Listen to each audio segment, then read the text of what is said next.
I think first off, since I forget if you and your brother talked about. I know you and your brother talked about Promised Neverland a bit last episode, which in the time that episode was released, it's now a part of the Viz Shonen Jump lineup, which I think is a great thing. Yes, I am so glad that they added it. It is a treat to read every week. I've been thoroughly enjoying it. A really different kind of series running in Jump right now. It actually keeps me at the edge of my seat, because like I really don't know what's going to happen every chapter. Like it's like, I don't know. I feel like it's something akin to Death Note, where it's one of those like kind of It is very strategy focused. Yeah, it's one of those mind game kind of manga sort of things, and I really like reading series like that. Mm-hmm. Yeah, I mean, the brilliant thing about the series is that it addresses, like, every question that you might have, and all the characters, are thinking the same things and trying to come up with, like, hypotheses for how the world works and, like, how they can escape and try to figure out what, mom is thinking and, like, try and figure out, like, what her game is and how to outwit her. And it's, like, a real back and forth, because we also, are trying to figure out what the deal with mom is and, like, what the deal with the world is. And it's really interesting because we're learning more alongside the characters, and we're coming up with, like, theories alongside the characters. It's really cool. And, like, I really love this kind of battle of wits, this strategy-based survival kind of story. Like, it's not something you usually see in Jump, especially not in recent years. Like, it's really, really unique, really cool, and, like, I've found it a treat to read every week. I mean, it's, ever since it first got added in the magazine, like, every chapter has just kept me enthralled, and I'm really looking forward to where it's going. Yeah. Hopefully it stays in the magazine, because this is actually a good series, and I really enjoy reading it. I really hope it's, hit with Japanese readers too, and we'll be seeing it stick around for a good while. I mean, as long as the mangaka, is able to tell a complete and satisfying story. Definitely. So I think we should probably talk about the other two Jump Starts, since we didn't get a chance to talk about those yet. Sid, I have a lot of thoughts on Love Rush. Okay.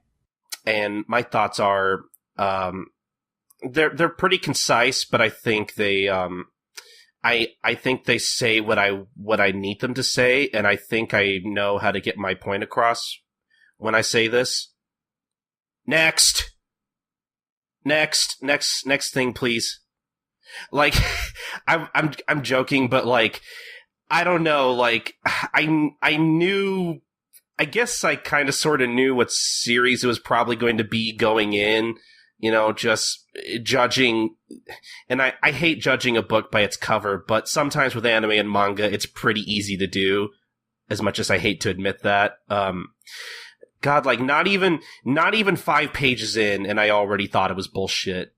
I think it broke a record.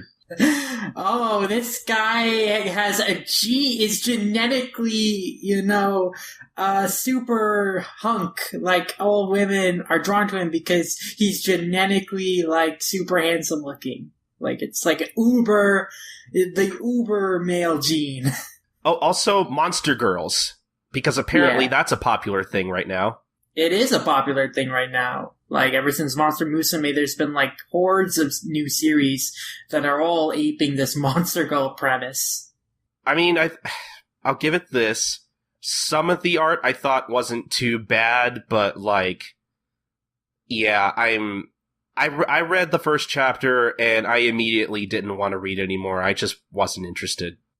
There's two ways to look at the series. One is that, this uber male gene thing, like, shows kind of how, like, bullshit it is. And then the other way to look at it is that, oh, wow, this is kind of tongue-in-cheek. This is kind of playing on tropes. Sure. And so the first 2 chapters, I felt, kind of walked that thin line, where in some respects, it's playing the concept straight, but then in other respects, it's really subverting harem and romance anime manga cliches. I mean, the biggest moment, I think, that really showed this was in the second chapter when the main character confessed his love to his crush. There were no misunderstandings. Like, he made his feelings perfectly clear. And so that entire thing, which usually would take hundreds of chapters, to get out in any other normal anime manga romance series, has already been taken care of. And, like, the goal of the series is not for the main character to confess his feelings to his love interest, because now that's all taken care of. The goal is to, like, have a relationship with his crush while avoiding the advances of these hordes of weird monster girls who are all out to hook up with him. So, in that respect, you can think of it is, playing and subverting with the normal harem and romance anime and manga tropes. And so I thought there was potential in that. And then in the third chapter, it kind of went more standard direction by introducing this succubus character who is this shy, nervous girl. And it's like, okay, now this is not as interesting way to take it. But, I don't know. I mean, it really depends, like...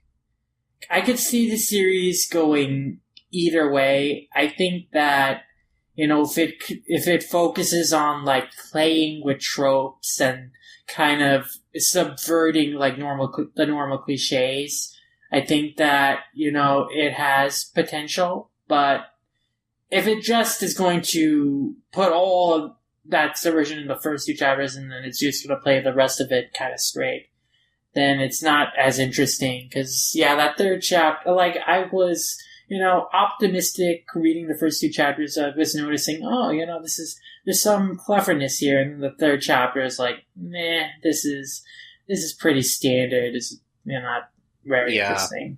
So.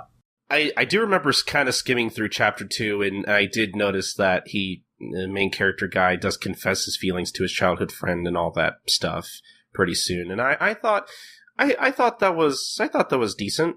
It, just like you said, I saw a little bit of potential when I saw that. But I mean, you know what other romantic comedy did that, but also did it better? My Love Story. Damn it! How did you know? Because you tweeted about it earlier, and I saw the tweet. I did.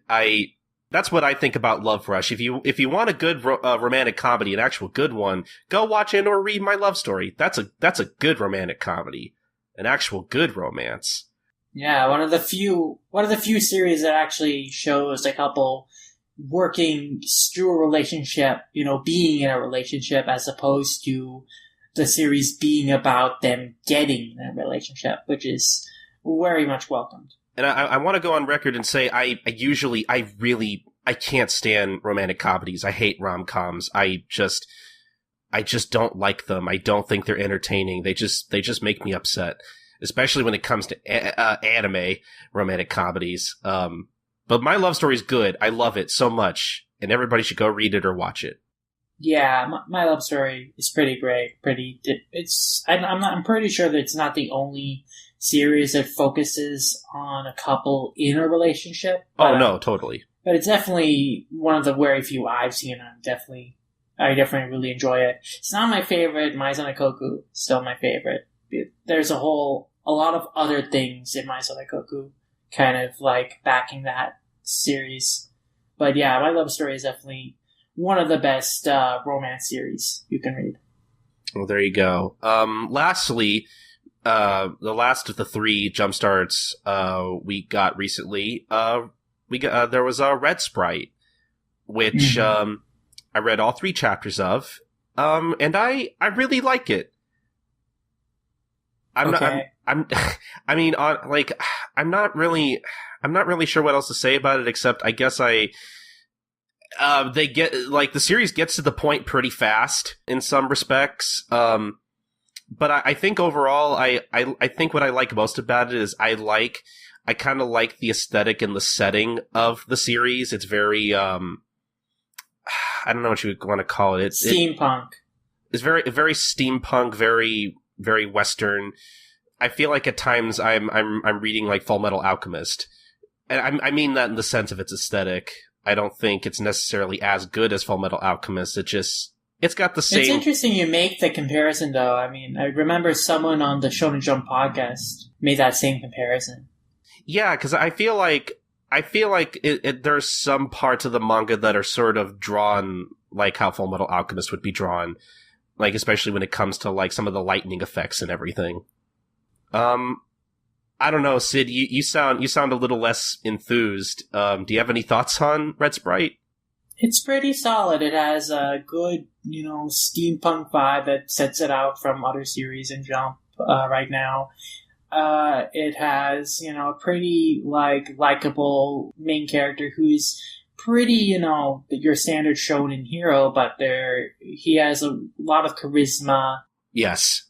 He's very likable. He's also very admirable in how he gets stuff done and, how, confident he is. He feels like a character you yourself would want to follow on his journey. The characters he saves are following him as the captain on, their ship. So, I think, it has a lot going for it in terms of its, premise and its setting and its main character. It didn't really grab me necessarily, though, the same thing Promised Neverland did. I enjoyed reading the first 2 chapters, but, I wasn't oh my god, what is going to happen next? With Promised Neverland. I think I agree. But, it's kind of funny because both Promised Neverland and Red Sprite have some very similar aspects going for it in the sense of they're both about these group of orphanage children. Yeah, it's an interesting, shared similarity they have. Except Red Sprite, I feel like, is a lot more shonen compared to the Promised Neverland. They're both shonen in a way, but one is more directly kind of battle shonen, and whereas that on sleeve, where the other one is shonen, but it's under kind of a layer of another style. It's less direct about its shonen qualities. You don't have, the characters necessarily, shouting on top of the hills to their enemies or anything like that. But, it's still shonen in the same way Death Note is shonen. There's still that kind of, competitive, mentality. There's still, the efforts of friendship, victory, and all that. It's just, Red Sprite is more, traditional as a series, and then Promised Neverland is a little more untraditional in the way it presents itself in its writing. Yeah, they're narratively and execution-wise, they're both kind of different, but they're still both shonen manga. Yes. But I think, yeah, definitely out of the 3, I'm glad the Promised Neverland got picked up. I kind of wish Red Sprite would get picked up too, because I agree with you in that Red Sprite has a lot going for it, and I think it could potentially be a great adventure shonen manga. But I do agree that I definitely look forward a lot more to the Promised Neverland and where that's going to go. Mm-hmm. I would like to see Red Sprite, if it proves successful, join the lineup, because they still need to fill in one more slot for their regular series. Mm-hmm. And I think Red Sprite did, have a fair positive reception over here. So I think it would be a good choice to be added. I am concerned about Promised Neverland and Red Sprite because, Jump is pretty packed. I don't know how they're going to fare. But then again, I think that in recent Jump table of contents, Sam in the Summer, Straighten Up, and Kimetsu no Yaiba have been kind of ranking lower recently, so I don't know. It feels... I don't want Straighten Up and Kimetsu no Yaiba to end either, but it's weird. It's just that, something that...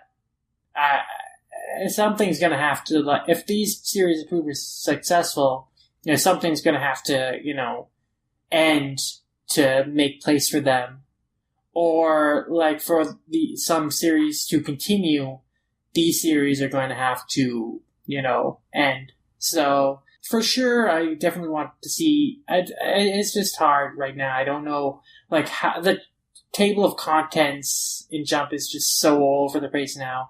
It's just hard for me to predict, like, how long these series are going to last. Mm-hmm. Well, only time will tell. I hope for the best, though. I hope so too. But yeah, I think overall this was actually not that bad of a round of jump starts, all things considered. This is probably the strongest round we've had in a good while. Honestly, it might be the strongest round since last February and March, like from last year. The round that debuted Kagami Gami, Black Clover, Ultra Battle Satellite, and Cyborg Rogi. Probably in terms of a set of series, this is probably the strongest set since those four came out.